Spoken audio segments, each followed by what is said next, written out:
Hola, ¿qué tal? Bienvenidos a una nueva emisión de América Ahora. Les saluda Xu Xin en Beijing.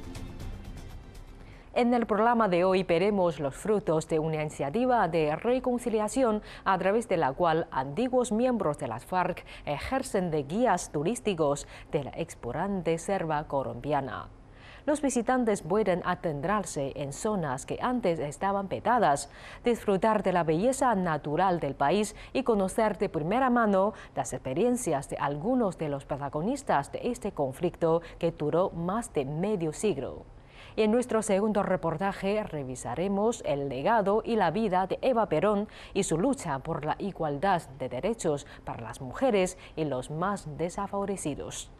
No se pierda ninguno de estos dos interesantes reportajes. Comienza América Ahora. Antiguos miembros de las FARC se reinventan y muestran a los turistas la selva colombiana. Eva Perón, un legado de Argentina y un ícono mundial en la lucha de los humildes y las mujeres. Han pasado 6 años desde que el gobierno de Colombia firmó un acuerdo de paz para poner fin a más de 50 años de conflicto armado con el grupo rebelde de izquierda conocido como las FARC. Ahora un grupo de excombatientes están aprovechando su conocimiento de las hermosas selvas de Colombia para compartirlo con el mundo. Bueno, voy a llevar también un pito. Es un día de fiesta y estás a punto de ir a hacer rafting. Ante todo, conservar la calma. En este momento, recibes instrucciones de seguridad del colombiano Hermídez Linares Montiel. Nunca tratemos de colocarnos de pie si nos vamos al agua. Él es tu guía, tu salvavidas para las próximas horas, y te pide que confíes en él. Lo voy a rescatar en el chaleco, no de las manos, no de los brazos, ni de ningún otro lado, sino que lo cojo del chaleco. El escenario es la región amazónica de Colombia, San Vicente del Caguán. Hágame usted acá, hágame el favor. El río que ruge al atravesar el hermoso paisaje es el río Pato. Te dicen que sigas el ritmo y remes con las olas.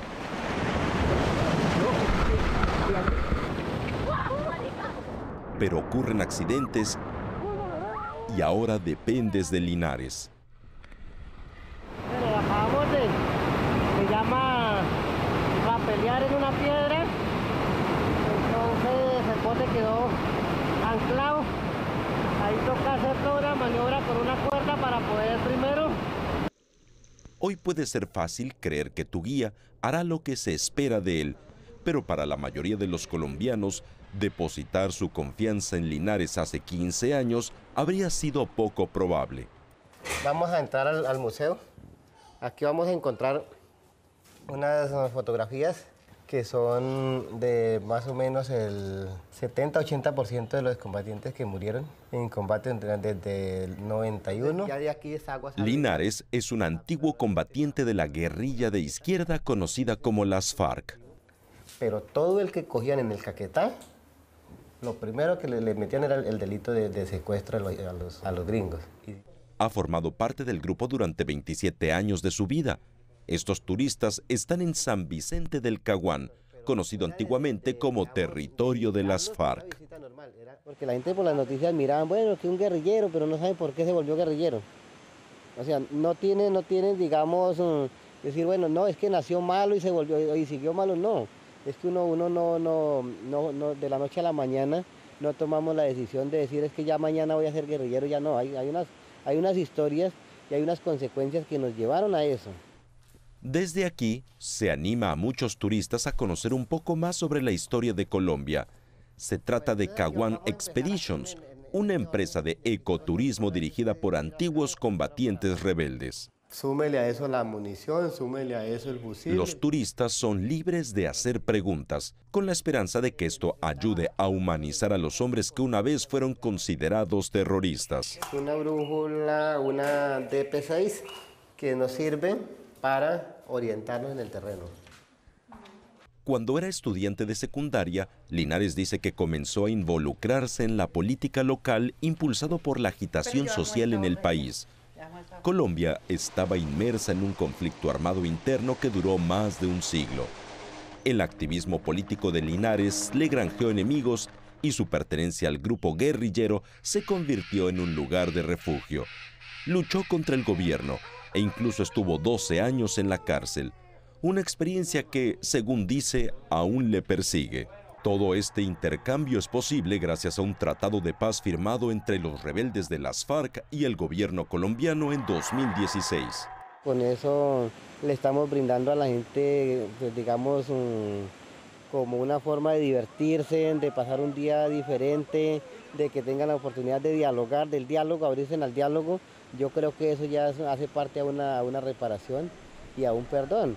Entonces, con demostrarles que firmemente estamos convencidos de lo que estamos haciendo y que no nos echamos para atrás, que queremos salir adelante, que queremos seguir adelante para poderle llevar esa sonrisa a mucha gente, o un día divertido a un turista, por ejemplo. Yo creo que eso ya es un aporte grande que estamos haciendo al proceso. Cambiar la percepción sobre un grupo de personas es solo una posibilidad durante este viaje. Los turistas también pueden visitar una región que antes estaba vedada. San Vicente del Caguán fue un bastión de las FARC durante décadas. En 2016, este municipio reportó que más de 12.500 de sus ciudadanos se habían registrado a lo largo de los años como víctimas directas del conflicto armado. Minas antipersonales, desplazamientos, homicidios, reclutamiento ilegal de menores son algunas de sus consecuencias. De hecho, al compartir nuestras intenciones de visitar San Vicente del Caguán con algunos colombianos de edad, no se puede evitar escuchar un reservado "tenga cuidado". San Vicente del Caguán todavía aparece en los medios de comunicación como un lugar donde se encuentran disidentes de las FARC, rebeldes que no se desarmaron. Bueno, pues la iniciativa surge como una forma de poder aportar a la desestigmatización del territorio, en el hecho de que somos un territorio pujante, de que somos un territorio que construye paz y en el hecho de demostrar que el Caguán es paz y que podemos hacerlo de formas diversas y alternativas, y qué mejor de que esta manera naciente como lo ha sido el turismo y el turismo comunitario. Hamilton Montoya, local de 22 años, nunca participó en el grupo rebelde. Pertenece a una coalición ciudadana, Red Compass, Madres y Padres de Paz, que está trabajando con Caguán Expeditions para ofrecer su perspectiva. Cuando le preguntamos si dicha región es segura y está preparada para acoger al turismo, Medina insiste en que los visitantes no tienen nada de qué preocuparse. Pues generalmente las empresas de turismo son empresas locales, empresas que están haciendo un turismo comunitario, entonces es algo ameno y para uno saber que tiene una seguridad es saber que cuenta con el aval de la comunidad. Después de que contemos con el aval de la comunidad, tenemos una seguridad de que estamos seguros porque la comunidad nos está rodeando y nos está acogiendo, y ese es un territorio que brinda ese calor humano de la comunidad. Los ciudadanos colombianos comunes han tenido un papel importante en este proyecto. Carlos Ariel García es un civil que visitó la región por primera vez durante el proceso de desarme de las FARC. En ese momento, Carlos Ariel García formó parte del equipo que ayudaba a los excombatientes a hacer la transición a la vida civil. Incluso participó en el proceso de Naciones Unidas para registrar las armas. A los 7 meses de su trabajo en la región, decidió hacer una visita casual al río y vio el potencial del rafting, un deporte al que era aficionado. Y empezaron a hablarme como... Yo les digo, bueno, ¿y el río ustedes qué tal? No, pues el río no lo conocemos de día, de noche, de para arriba, de para abajo, con los codos, la nariz, de todas formas. Bueno, pues nos sentamos, ellos me hacen la propuesta y me dicen, queremos empezar a hacer ecoturismo, pero no estamos preparados.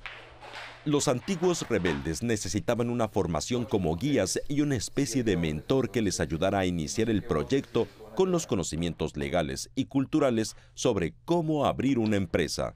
Siento que no, o sea, me sentía mal de alguna manera, es como, bueno, ya entregaron las armas, chao, yo me voy, ya cumplimos el objetivo. Yo siento que eso es canalla. Caguán Expeditions nos explicó que con su lanzamiento hace 4 años recibía de 7 a 10 viajeros extranjeros al mes. La pandemia de la COVID-19 golpeó fuertemente la economía del turismo porque llegaron pocos o ningún turista extranjero. Pero en 2021 se produjo un cambio sorprendente, ya que aumentó el número de turistas locales que querían aventurarse a disfrutar del aire libre y de los bellos paisajes. La empresa está agradecida por cada turista que viene. Al fin y al cabo, estas excursiones ofrecen a los excombatientes la oportunidad de participar activamente en la economía legal del país y, con suerte, traer más desarrollo a su propia región. Los turistas también tienen mucho que ganar, ya que deponen sus resistencias y abren su mente para confiar en lo desconocido. Pero sí, nosotros le valoramos mucho a la gente, a los turistas que depositan la confianza en nosotros, porque nos han visto, por lo que hemos hecho, y yo creo que esa confianza la hemos transmitido nosotros mismos. Pues primero que todo darles la bienvenida, humildemente lo digo, pero le hemos transmitido esa confianza y lo que más le agradecemos a la gente es por confiar en nosotros. Y más que confiar es por ayudarnos a que con su visita, con lo que sea, están aportando a que nosotros salgamos adelante, continuemos con el proyecto. Una experiencia muy bonita, conocer toda esa parte histórica también, ver las comunidades, ver esos proyectos productivos. Me voy con una experiencia muy bonita y claro que sí, la idea es volver y hacer conocer este proyecto a muchos más amigos y gente en general que pueda. Y por un instante, mientras se abandona el pasado, este hermoso río y selva se convierten en el escenario de una oportunidad de reconciliación. Antes estaban los militares de un lado, la guerrilla del otro.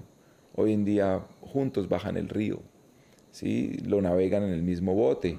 Víctimas y excombatientes, militares y excombatientes, ganaderos con frijoleros, población víctima, jóvenes, y hemos vuelto el río como una arteria de unión. Eva Perón es el emblema popular más importante de Argentina y un ícono mundial en la lucha de los humildes y las mujeres. Evita entró en contacto con el pueblo, con los más humildes, y a través de la Fundación Eva Perón le dio un destino digno a los niños más pobres del país. Además, su rol fue fundamental en la lucha por los derechos de las mujeres, que tuvo como hito fundamental la ley que establecía la igualdad de derechos políticos entre hombres y mujeres. Evita murió el 26 de julio de 1952 con 33 años y a pesar de los esfuerzos de la oligarquía de borrar su huella, sigue viviendo en el corazón del pueblo argentino. Eva Perón nació en Los Toldos, un pequeño pueblo de la provincia de Buenos Aires, en 1919, en el seno de una familia pobre e ilegítima. Su padre, Juan Duarte, estaba casado con otra mujer que no era su madre y también tenía hijos con ella. Fue así que Juana Ibarguren, la madre de Eva, se hizo cargo de la familia. Tuvo que salir a trabajar para ganarse el pan. Ese modelo de mujer protagonista y luchadora fue la primera influencia que tuvo Eva, que luego de conocer a Juan Domingo Perón en 1944, se convirtió en el corazón del pueblo argentino.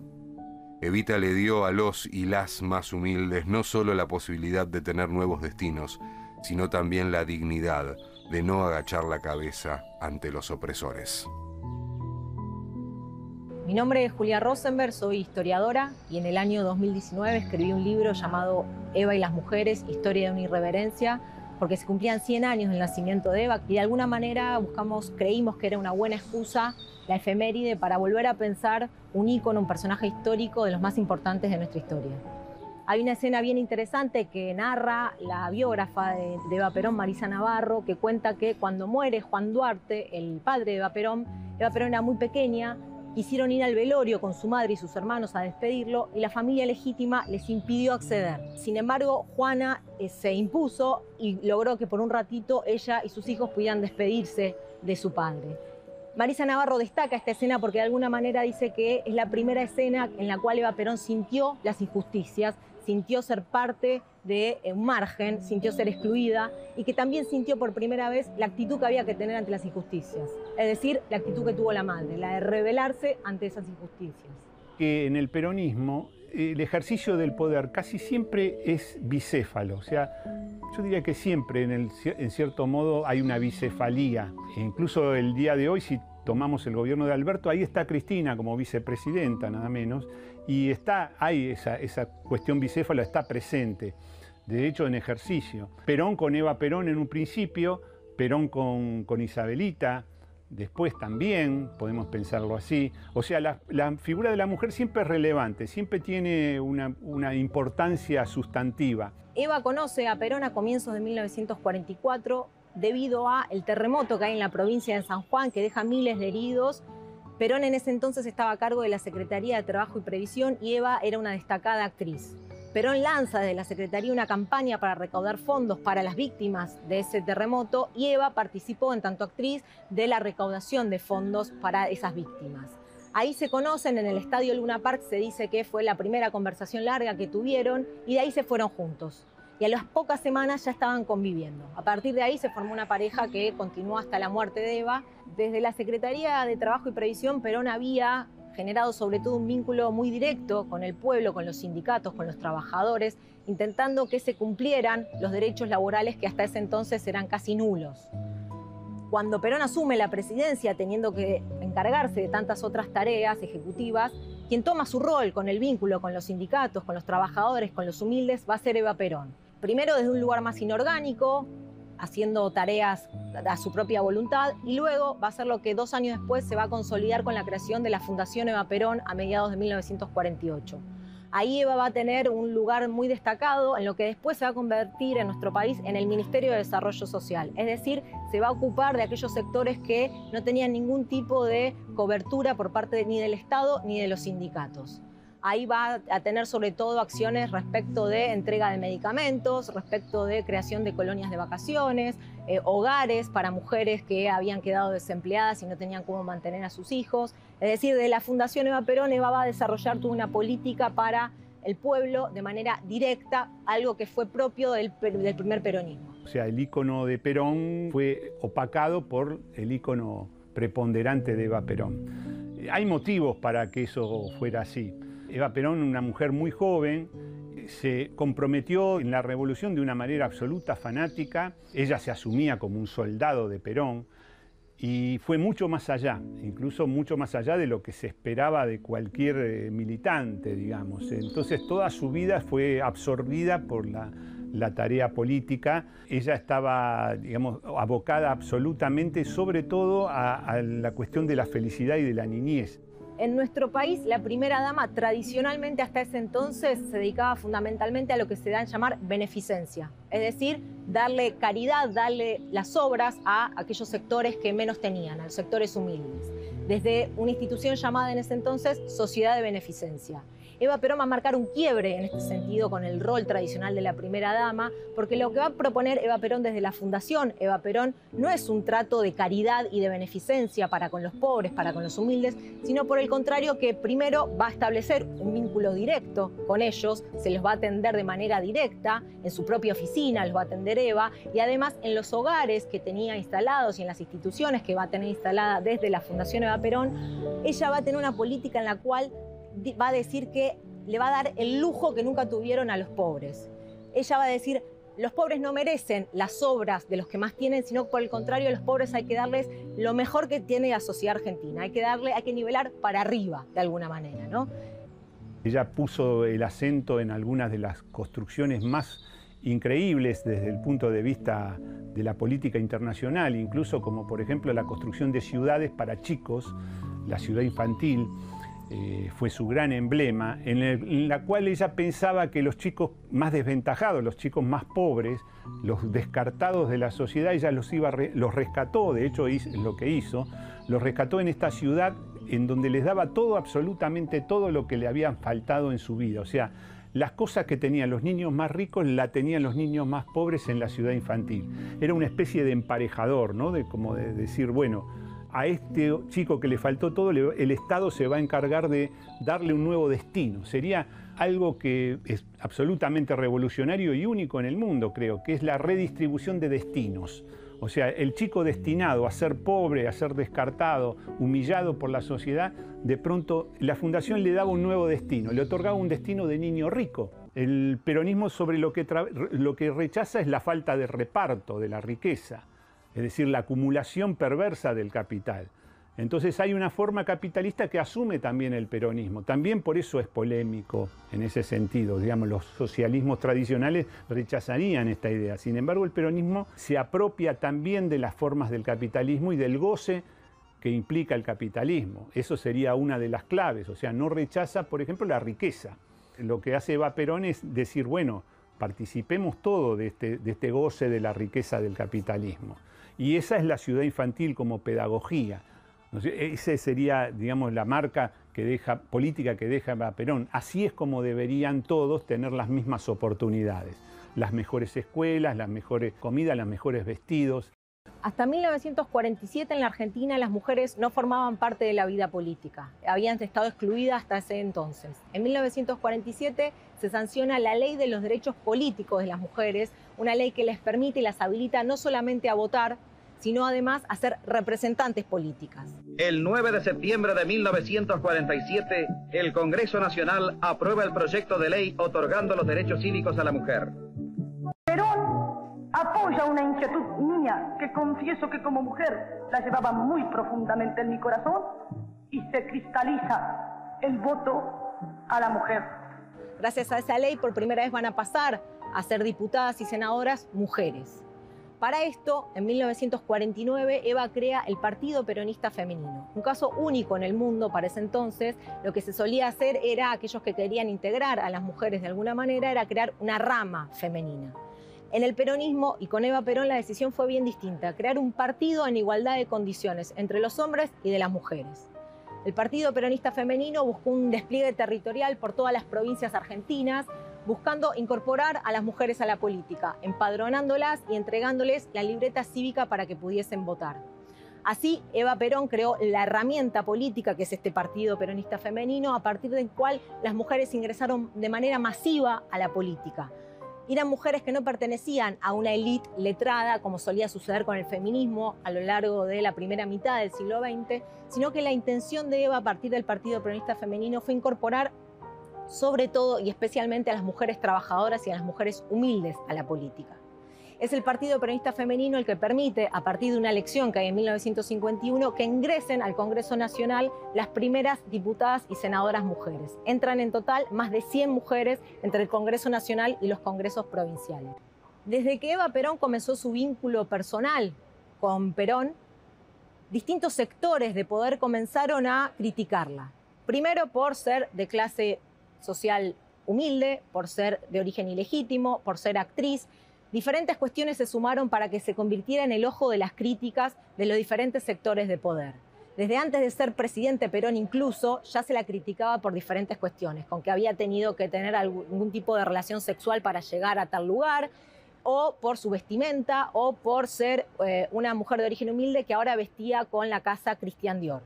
Eva Perón de alguna manera simbolizó todo el odio que generó el peronismo, ¿no? Porque a Perón también se lo criticaba, pero en Eva Perón se incluía además una cuestión de género. Es decir, en Eva Perón había dos factores de odio fundamentales. Uno de clase, porque era de origen humilde, como dijimos antes, pero también de género. Era criticada particularmente por su condición de mujer, por llegar a un lugar de poder, que Eva construyó un poder muy importante, siendo de un origen humilde y mujer. El 11 de noviembre de 1951 se dio una elección muy importante para la Argentina. Fueron elecciones presidenciales en las que fue reelecto Juan Domingo Perón y fueron muy importantes porque fueron la primera vez que las mujeres pudieron votar en nuestro país. Además, fue una elección importante y muy simbólica porque está esa famosa fotografía en donde Eva votó en el policlínico donde estaba internada, donde tenía su enfermedad ya muy avanzada y es la enfermedad que pocos meses después le va a dar su muerte en julio del 52.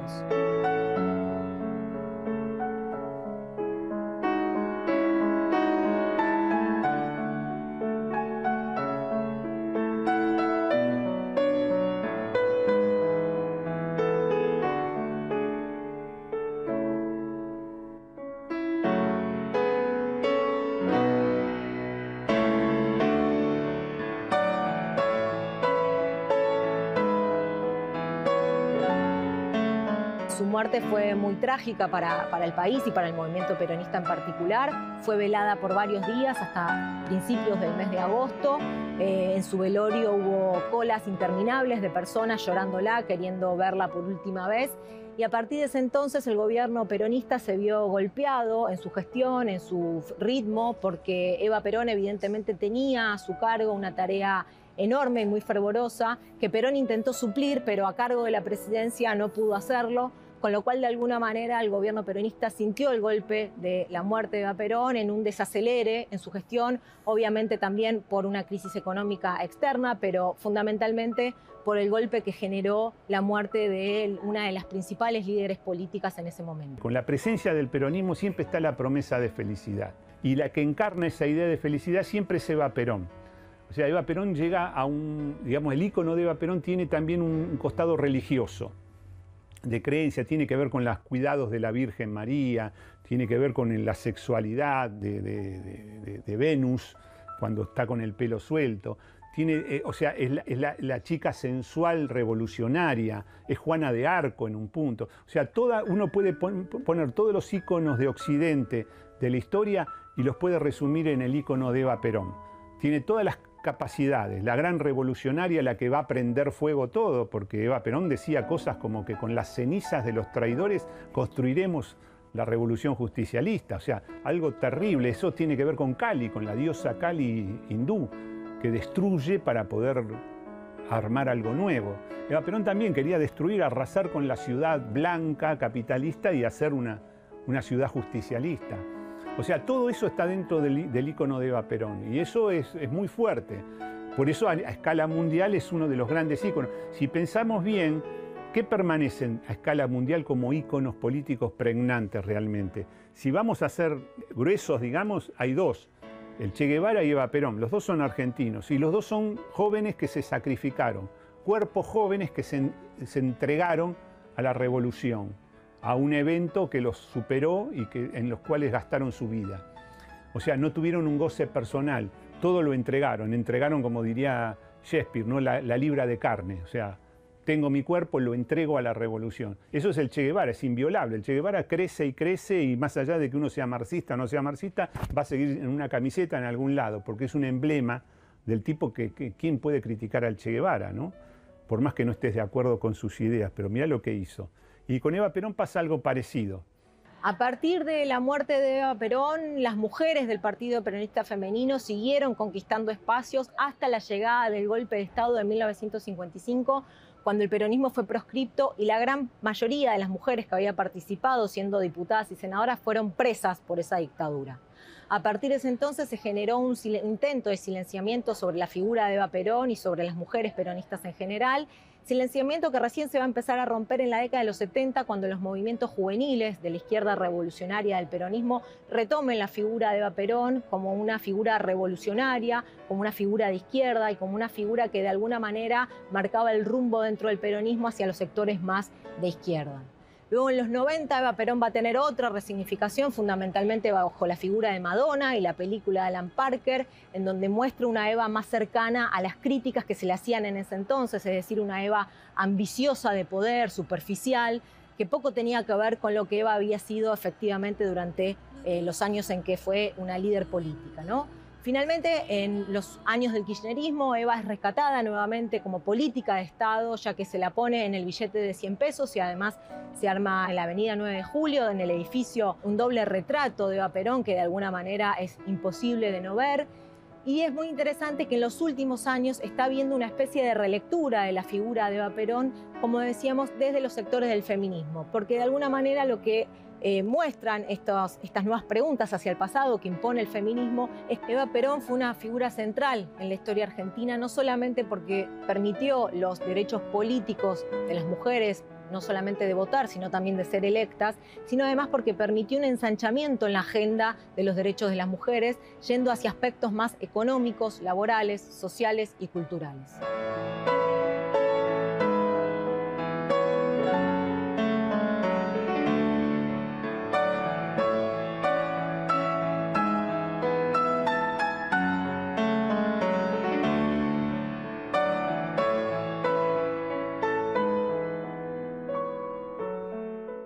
Así concluimos esta emisión de América Ahora. Gracias por sintonizarnos durante esta media hora. Soy Xu Xin en Beijing. Nos vemos en la próxima edición.